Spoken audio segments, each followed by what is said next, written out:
Can't use it yet, Samurai Jack.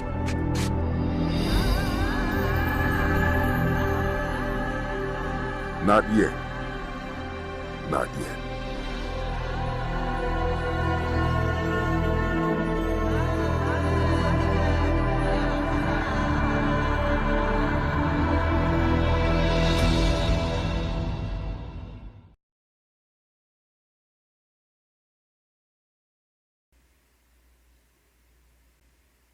What the fuck happened here?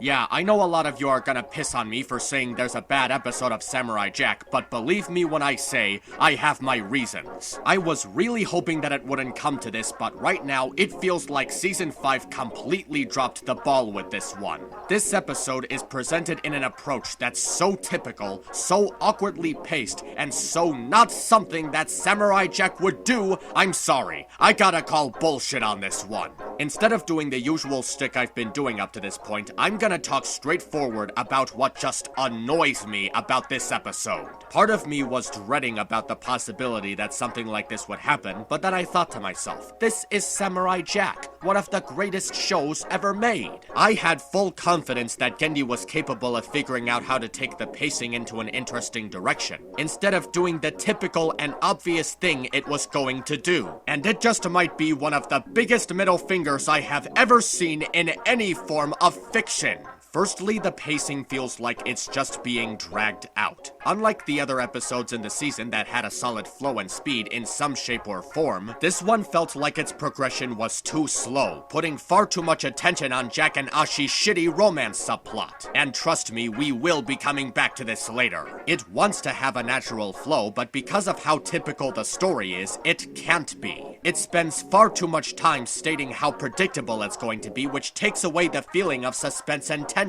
Even scenes with Jack looking back on his childhood at the campsite and the quiet atmosphere-strengthened moment where he's just walking around the desert by himself doesn't really fit with the tone that it's working off of. We've seen this stuff so many times already, and it's been shown in much more interesting ways in other episodes. I also just want to say that I called it when I said that bringing Scaramouche back to life was a complete mistake in every feasible way, because they never did anything meaningful with his character up to the point that he just gets killed off completely. I mentioned before that it would have been cheap for the writers to bring Scaramouche back to life specifically to kill him off again. And that's exactly what they did. His contribution to the plot is so void of meaning and non-existent that it ends up becoming a throwaway plot thread. Something that's just hand-waved away because they thought it would be funny. Doing what they did with Scaramouche specifically for this one joke was a very poor choice because it shows that they had no idea what to do with him. They don't think of having him stick around to play a role in the climax because they would know what to do with him if they did. And if you want to say that Scaramouche contributed to the plot by telling Aku about Jack losing his sword, which got him to reveal himself to Jack, I'm calling bullshit on that. There were so many other logical ways that Aku could have learned about Jack losing his sword, such as, I don't know, using his magic mirror to spy on him and getting a decent angle of Jack not carrying his sword on his waist. He was already doing it for months on end in the original seasons, so the idea that he would suddenly stop doing it just to keep this single plot point going is completely nonsensical. Also, since Scaramouche ends up being completely irrelevant in the grand scheme of things, it also makes episode 6 even worse. They knew Scaramouche was ultimately going to be pointless anyway, and yet they still dedicated a whole fraction of the episode to him, which broke the flow of its pacing. They seriously chose to not have a storyline where Ashi met up with the Spartans or the Jump Good Monkeys or the Scotsman's army, things that would have had actual relevance in the long run, and instead chose to focus on Scaramouche despite knowing that it doesn't even go anywhere. And if it really was this easy to snap Aku out of his disinterested state of mind, then why were they focusing on it like it was going to give us some interesting depth to his character? The way they put time into showing Aku's lost spark in fighting Jack himself could have led to some interesting insight. Like Like, what if Aku wouldn't have cared about Jack losing his sword at all? It could be that Jack has become so irrelevant in his life after he destroyed all the time portals that it wouldn't have mattered to him if he lost his sword or not, because there would no longer be a challenge in facing Jack. All he'd have to do is keep avoiding him and teleporting to different layers, and he'd never have to worry about getting killed. At this point, Jack has no way of ever returning home, so he's no longer a threat to Aku's domination over the planet. That would have been a great thing to explore, how Aku actually misses the idea of Jack posing a threat to him via searching for the next time portal, which would fuck up everything he's achieved, because it gave him something to do instead of eventually get bored with his rule over the Earth. But then Aku would learn that there was a time portal that he missed, and this discovery throws him into a mental state of alert and fear, reviving his lost spark and restoring his motivation. But nope, because we had to give Scaramouche his bullshit screen time, that plot point is never explored at all or ever mentioned again.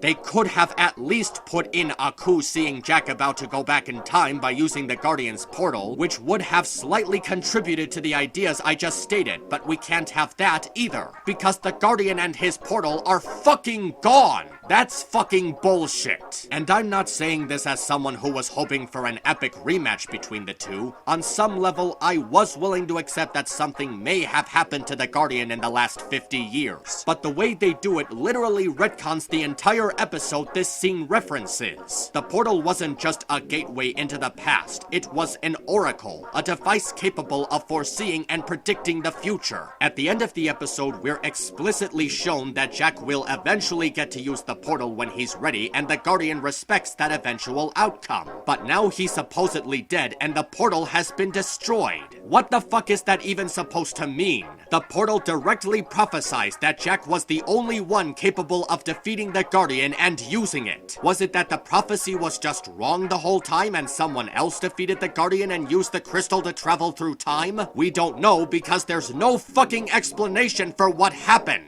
There could have at least been some clue as to what happened, or Jack could have come across a body to confirm this. But I guess shipping Jack with Ashi was far more important. You know what this also tells me? This episode was a ratings trap. The promo for this episode was used specifically to build up hype for the rematch between Jack and the Guardian, and this final chance for Jack to return home to face off Aku. But the Guardian isn't even here, and this discovery only takes up 1.5 minutes of the 20-minute episode runtime.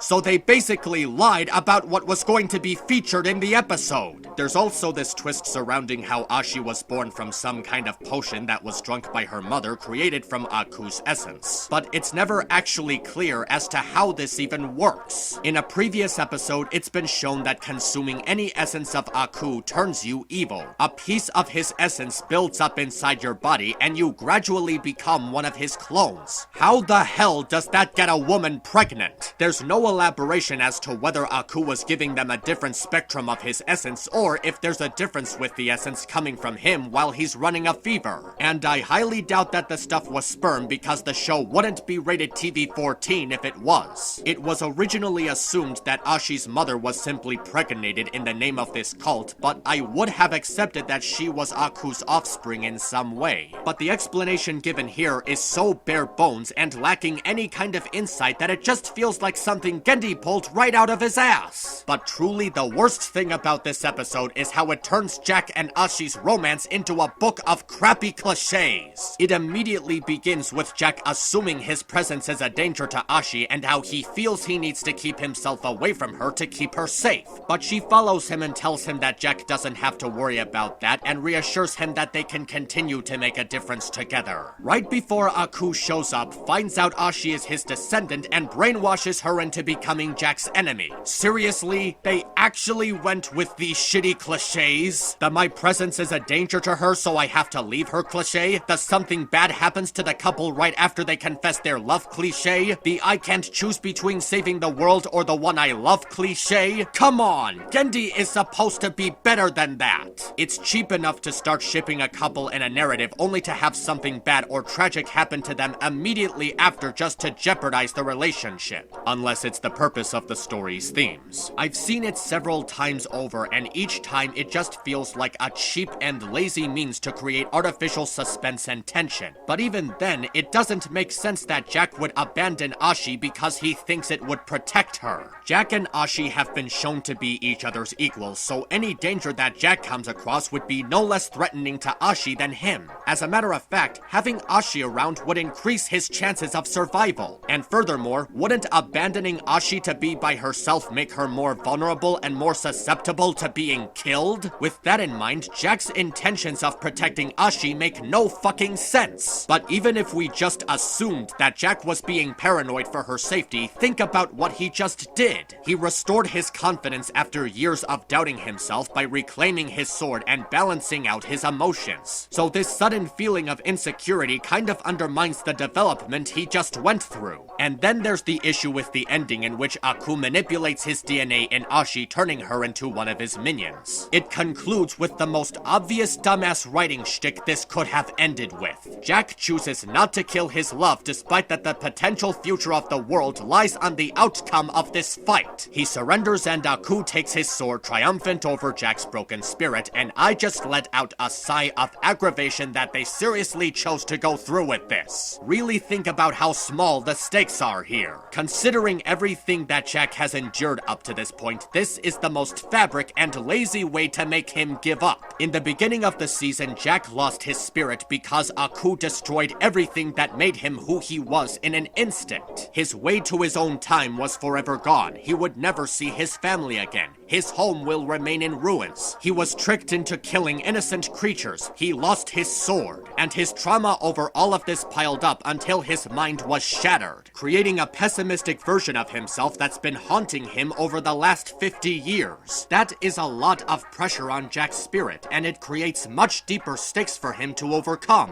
Here, he's giving up just because he's afraid of losing his girlfriend that he's been with for less than 24 hours. I swear to God, it's like the episode was just turned into a dumb fan fiction. It's bad enough that all of this was paced so poorly together, but worst of all, it tells me that making Jack and Ashi's relationship a romantic one was a fucking mistake. All that time spent on building this up, having an entire episode dedicated to it, could have been spent on developing other plot points. Restraining Jack and Ashi's relationship to that of just being a student and teacher wouldn't have required so much attention to be placed on them. If they didn't place so much baggage on Jack and Ashi being a thing, we could very well be seeing the Scotsman building up his army or reuniting with old characters who become part of Scotsman's army. And when you stop to think about it, Jack and Ashi being a couple wasn't even needed. Nothing about the status of their friendship or camaraderie would have been affected in any way, and it would have felt like much more clever writing, that not every story needs a romance in it. It just comes across as something Gendy decided to cram into the plot because he thought it was cute. It doesn't benefit the story, and in hindsight, it fucks everything up. And when you really think about it, this episode is even worse in hindsight as it manages to thoroughly ruin everything Season 5 was building up to, and all of the dramatic weight connected to that build-up. The Guardian and the Portal wasn't just something that happened in the original seasons. It was a huge plot point. And this episode just hand-waves it away and permanently removes it from canon. They decided instead to go with a psychological battle jeopardizing a cliched romance, despite that it wouldn't fit into the context of what's been previously established. People were waiting for Jack versus the Guardian not just because they wanted a cool rematch between them, but because it made sense from a narrative standpoint. The Guardian's portal was meant to be Jack's main means of returning to the past, and due to how isolated the island was, there was no real way Aku could have known about it. He should have eventually found out about it in this season, but it can't end with him destroying the portal and killing the Guardian, because of how much of an obvious cop-out it would be. If I were writing this, Jack would challenge the Guardian while the Scotsman's army and Ashi held off Aku and his forces. It would end with Jack proving his worth and having to choose to leave all of his friends, comrades, and Ashi behind in order to finally fulfill his mission. This would have made for much more interesting drama. None of it would have been fabricated. Jack would be making a personal sacrifice, he would get an emotional sense of closure with all of his comrades, and he's finally going going to return home and face off Aku once and for all. But what we ended up getting was a steaming load of dog shit. And because I'm still not done talking about this, I want to ask how?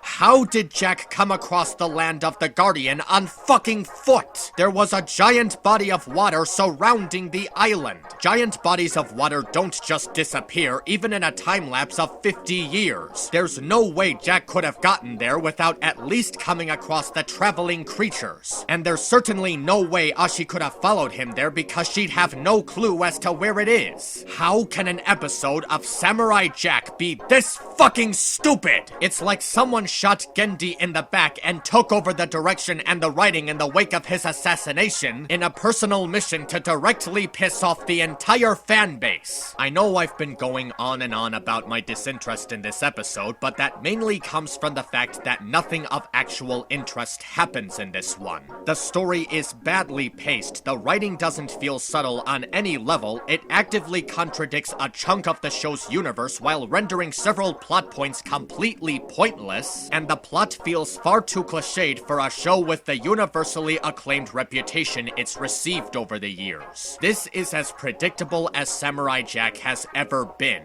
Not that Samurai Jack was never unpredictable, but they at least did some interesting things with the context of each episode. This episode just feels like Gendy wrote the screenplay in a day and decided to just roll with it, without thinking to insert any of the interesting traditional writing styles he's known for. And as I said before, the themes of this episode just feel bland and stale. And these exact type of themes have been executed in much better ways in other episodes. This episode amazes me as to how it single-handedly fucks up the entire season and puts it in a critically dangerous position. Considering where we're at right now and what remains to be resolved, there is no possible way they could wrap up the overall story in just 20 minutes. The show's only hope is that its final episode is a double-length one, because if it's not, then it'll be completely rushed in order to get to the finish line, and 15 years of plot development will be completely ruined. Well, I guess that's it for this week's review of Samurai Jack. If by some chance you did not like this review, please refrain from leaving any angry comments, because nothing you tell me is going to irritate me more than this episode already has. Either way, thanks for watching, and pray for this show, people. Just pray for it. MisAnthro Pony, over and out.